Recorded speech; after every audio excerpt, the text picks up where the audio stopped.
જો કોઈ તમને એવું પૂછે કે તમારો પરિચય આપો ને એ પણ ઇંગ્લિશમાં, શું થશે?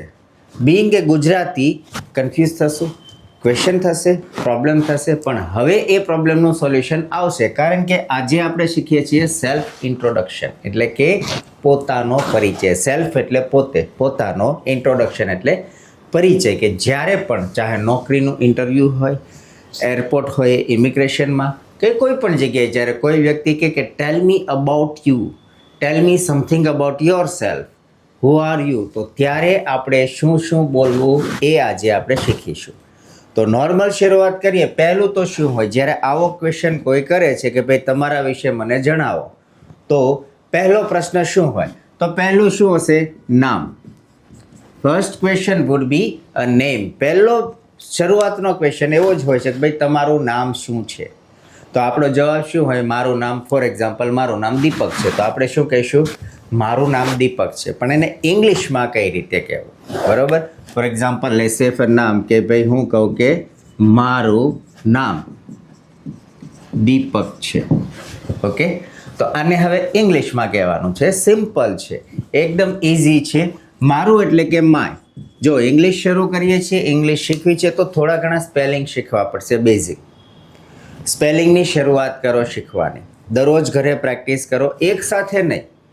ઘણા બધાનો આ જ પ્રોબ્લેમ છે કે જ્યારે કહે ને સ્પેલિંગ પ્રિપેર કરો એટલે શું કરશે? ડિક્શનરી ચાલુ કરશે કે અથવા ગમે ત્યાંથી બુક ગોતશે અને શરૂઆત કરી દેશે ગોખવાની. ગોખણ પટ્ટીથી ક્યારેય પણ તમે ભાષા શીખી શકશો નહીં. રીઝન શું છે? કારણ કે લેંગ્વેજ એ શું છે? પહેલાં તો કન્સેપ્ટ સમજો. What is language? ભાષા શું છે? It is nothing but just our emotions. Language એ શું છે? તો કે આપણા ઇમોશન છે, આપણી ફિલિંગ છે, આપણા થોટ્સ છે, આપણી બિલીફ છે, આપણી માન્યતાઓ છે. આ બધું જે છે એ મિશ્રણ થઈને બનેલી છે ભાષા. તો ભાષાને શીખવા માટે પણ તમારે ઇમોશનલ થવું પડશે. તમારી બિલીફ છે, પહેલી તો તમારી બિલીફ એડ કરવી પડશે કે હા ભાઈ બધાને આવડે, મને પણ આવડશે અને આવડે. ઓકે, એટલે સ્પેલિંગ શીખો. કઈ રીતે સ્પેલિંગ શીખવા માટે? રોજના 5 થી 10 જ, વધારે નહીં. 100 200 સ્પેલિંગ કરી નાખીશું ને આવડી જશે? નહીં, નોટ પોસિબલ. ભૂલાઈ જશે.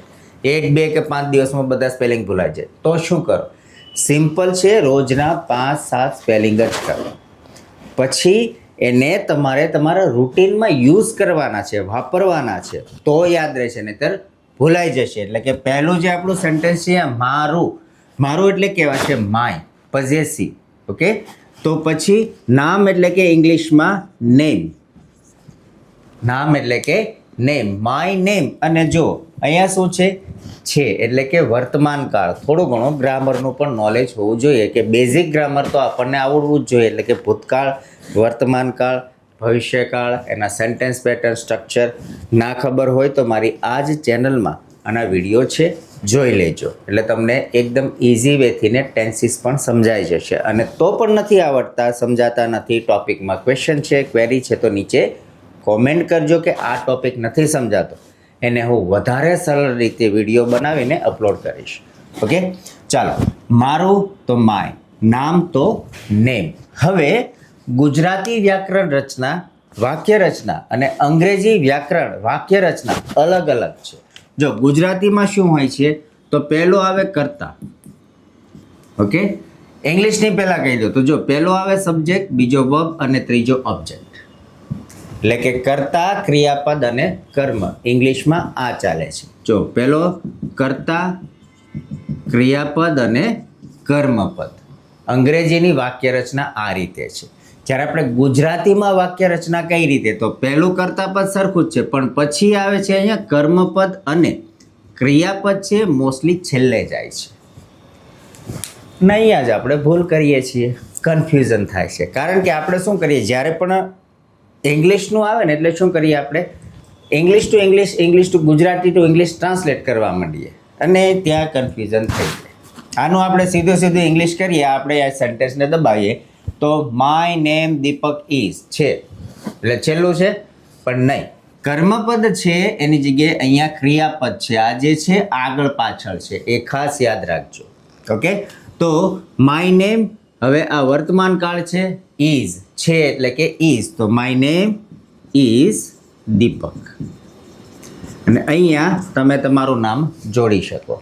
અમે રોજે એક નોટબુક બનાવજો ને એમાં લખતા જજો તમારા ખુદના સેન્ટેન્સીસ પોતાના. અહીંયા હું મારું પોતાનું લખું છું, તમે તમારું પોતાનું લખજો, તો તમને આસાનીથી સરળતાથી ને ઇમોશનલી અટેચ થઈને લેંગ્વેજ સરળતાથી જલ્દી આવડી જશે.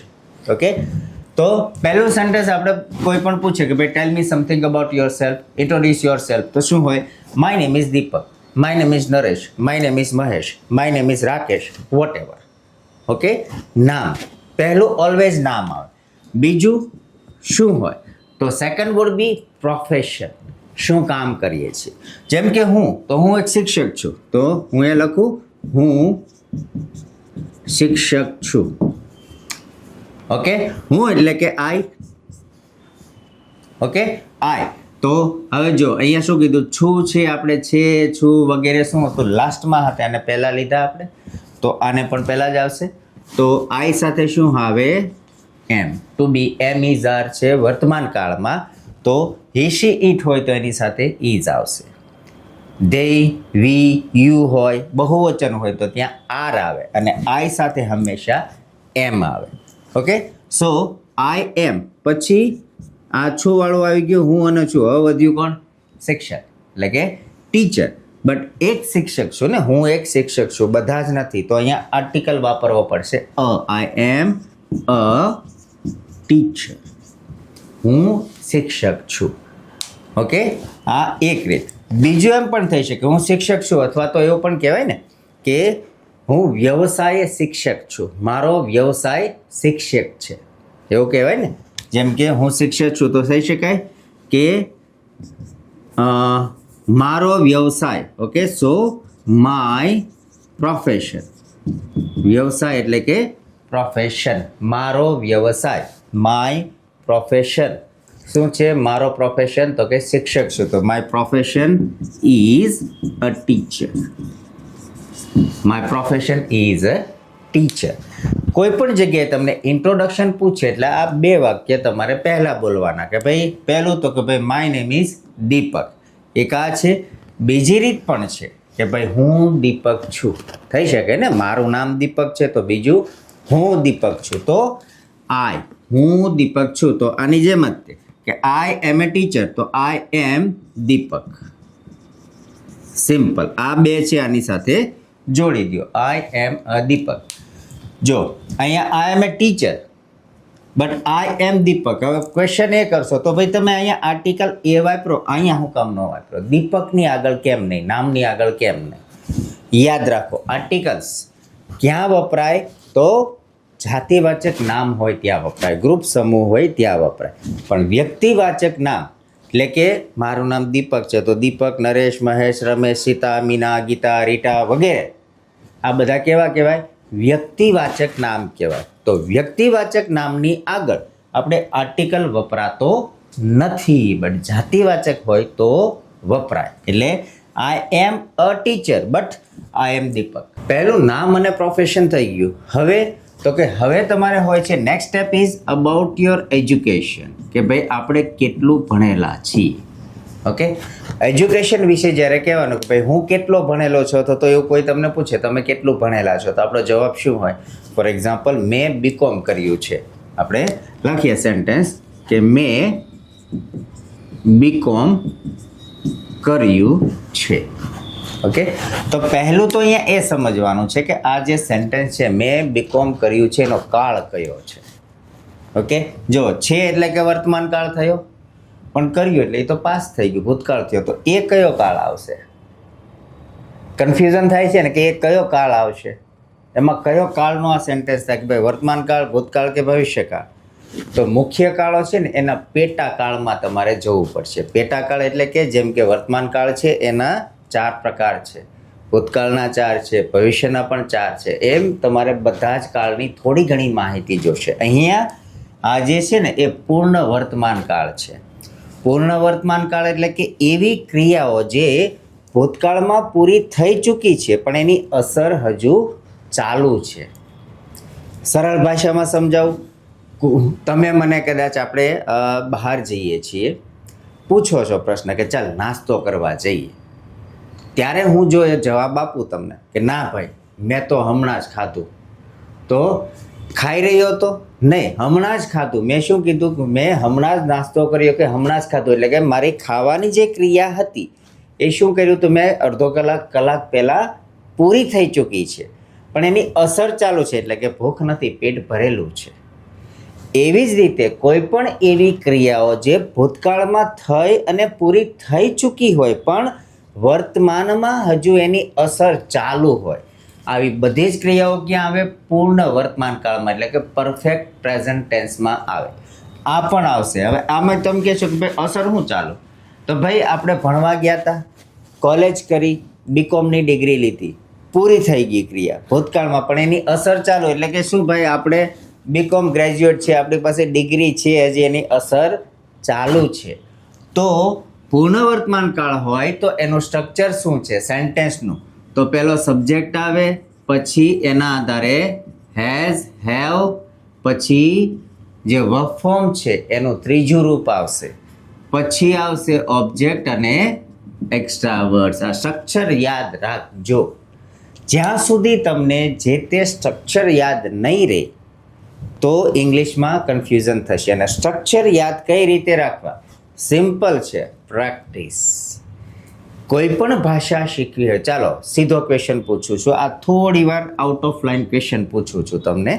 હા કે નામાં નીચે કોમેન્ટ કરી દેજો કે તમે જે અત્યારે હિન્દી જાણો છો, સમજો છો, બોલી પણ શકો છો, વાંચી પણ શકો છો, તો આ હિન્દી શીખવા માટે શું ક્યાંય ગયા હતા?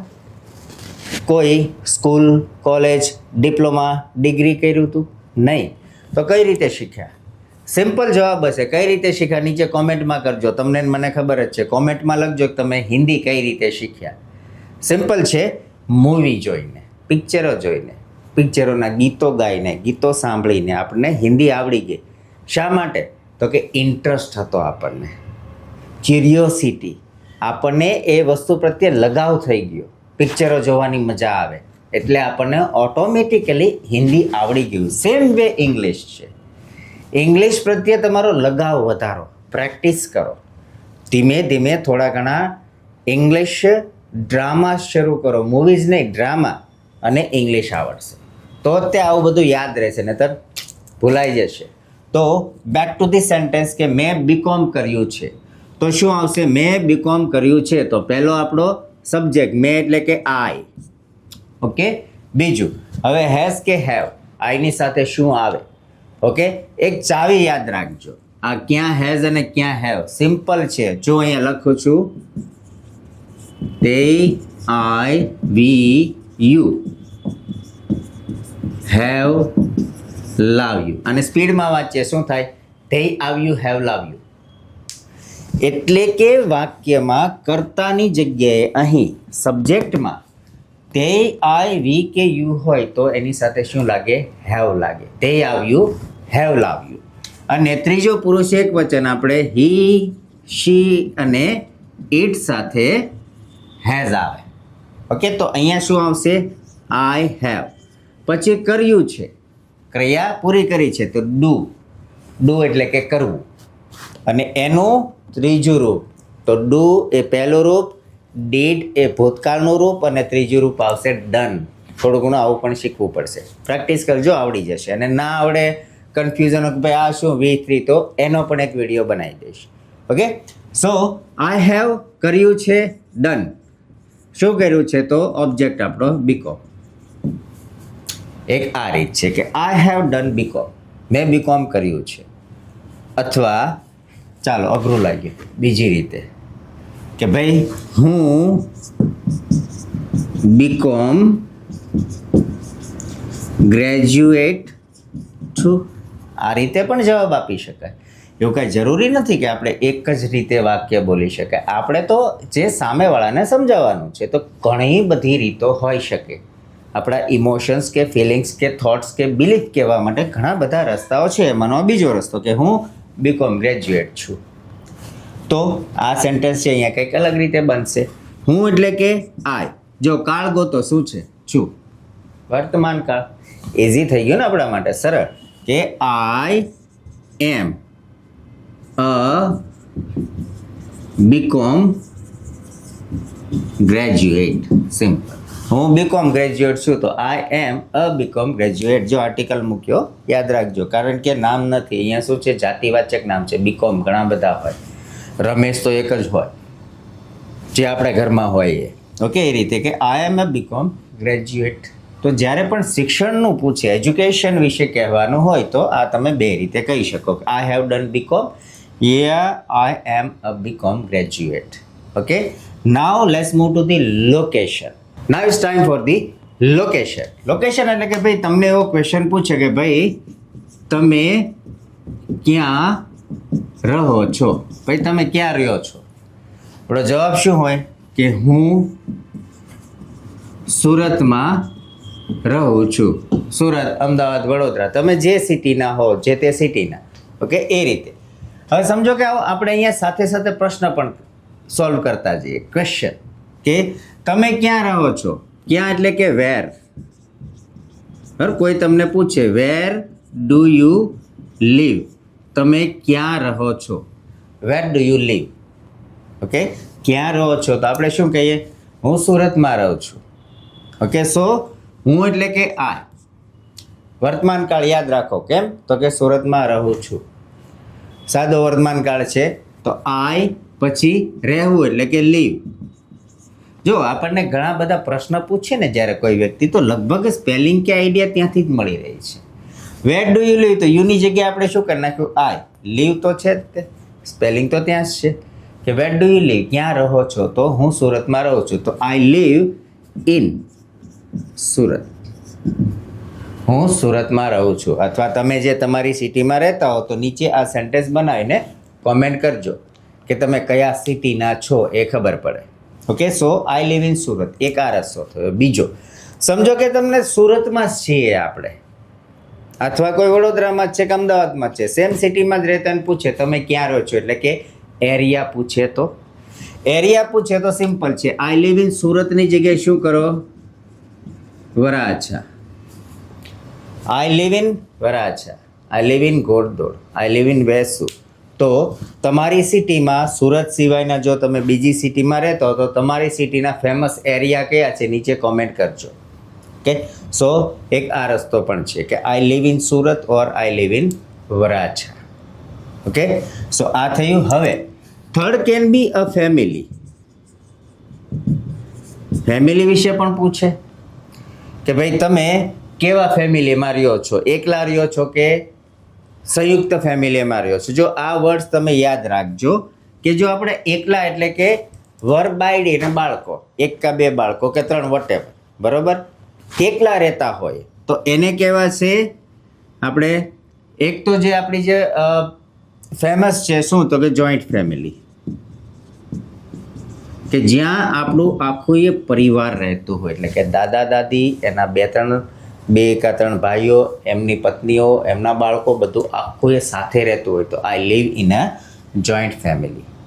બરાબર, એ જોઈન્ટ ફેમિલી છે. અને બીજી છે that is nuclear family. Single family પણ કહી શકો છો, બટ પ્રોપર વર્ડ છે ન્યુક્લિયર ફેમિલી. એકલા રહેતા હોય ને, હસબન્ડ વાઈફ બાળકો એટલા જ તે, અમે બે ને અમારા બે વાળો જે કન્સેપ્ટ હોય ને તો એ કહેવાશે ન્યુક્લિયર ફેમિલી. ઓકે, સો ફેમિલી વિશે જ્યારે તમને પૂછે તો તમે બે રીતે કહી શકો કે ભાઈ એક તો કે આઈ લીવ ઇન, એક આઈ લીવ ઇન. બે આન્સર છે. જો તમે જોઈન્ટ ફેમિલીમાં રહેતા હો તો I live in joint family, અથવા એકલા રહેતા હો તો I live in nuclear family. Okay, સમજાયો આન્સર? કે ફેમિલીનું તમને પૂછે તો અથવા નથી પૂછતા ને તમારે કહેવું હોય તો પણ આપણે કહી શકીએ કે I live in joint family, એટલે કે હું એક સંયુક્ત પરિવારમાં રહું છું સાથે. અથવા તો એકલો હોય તો I live in a nuclear family. Okay, આ ફેમિલી વિશે છે. બીજો રસ્તો આ એક થયો કે આઈ લીવ ઇન. બીજો રસ્તો શું થશે? આઈ બિલોંગ. બિલોંગ્સ ટુ અથવા તો ફ્રોમ.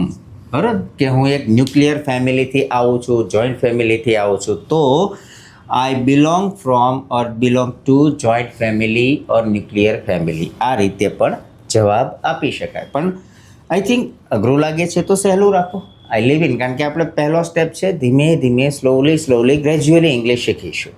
ઓકે, સો જ્યારે પણ તમને લોકેશન કે ફેમિલી વિશે પૂછે તો આ રીતે કહેવાનું છે. હવે ફેમિલીનો નેક્સ્ટ ક્વેશ્ચન જોઈએ.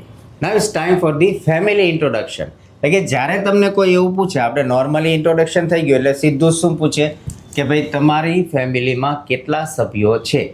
Okay, like how many members are there in your family, કે તમારી ફેમિલીમાં કેટલા મેમ્બર્સ છે. How many members are there in your family, કેટલા વ્યક્તિઓ છે.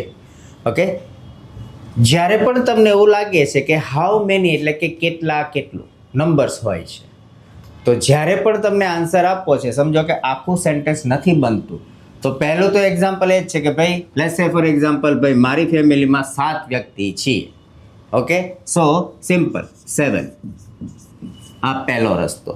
આ રીતે પણ તમે આન્સર આપી શકો. How many members are there in your family? 7. Simple, answer done. But આપણે પ્રોપર આન્સર આપવો હોય તો, કે જેમને ભાઈ એ લાંબુ બોલ્યા છે તો ભાઈ આપણે લાંબુ આન્સર આપીએ ને.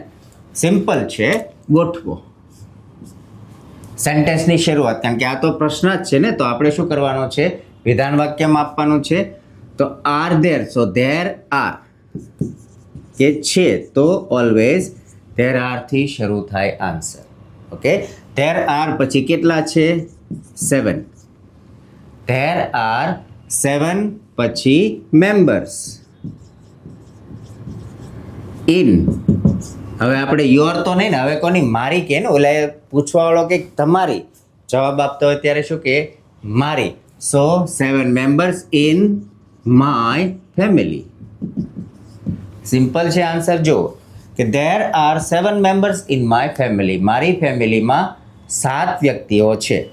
હવે હજુ આ જ આન્સરને આપણે આગળ આપવો હોય તો, મીન્સ કે થોડો વધારવો હોય તો, કે 7 વ્યક્તિ કોણ છે, તો કોણ હોઈ શકે 7 વ્યક્તિમાં? તો શરૂઆત કરો કે ભાઈ હું છું. આપણે કહે ને ભાઈ 7 વ્યક્તિ કોણ, તો એવું કહે ને કે ભાઈ હું, મારી પત્ની, મારા 2 બાળકો, મારા મમ્મી પપ્પા અને એક નાનો ભાઈ, આવી રીતના કહીએ ને.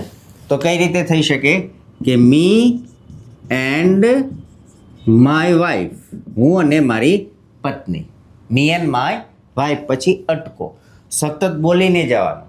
આપણે જ્યારે પણ બોલતા હોય ને ડિસ્કશન, તો પોઝિસની જરૂરત પડે.